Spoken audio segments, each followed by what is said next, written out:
સુરતની ઉધના પોલીસે પેટ્રોલિંગ દરમિયાન બાતમીના આધારે રિક્ષામાં લઈ જવાતા વિદેશી દારૂના જથ્થા સાથે બેને ઝડપી પાડ્યા.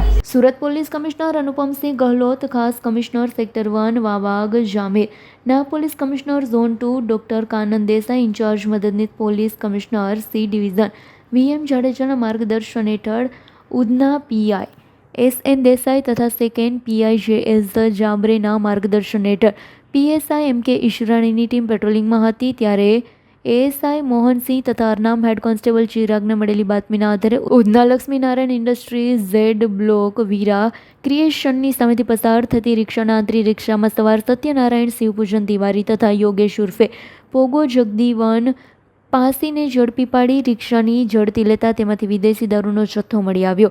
પોલીસે દારૂનો જથ્થો રિક્ષા સહિત 1,75,000થી વધુની મત્તા કબજે કરી કાયદેસરની કાર્યવાહી હાથ ધરી હતી. Bureau report S9 news Surat. અમારી તમામ માહિતીથી અપડેટ રહેવા માટે જોડાયેલા રહો S9 ન્યૂઝ સાથે.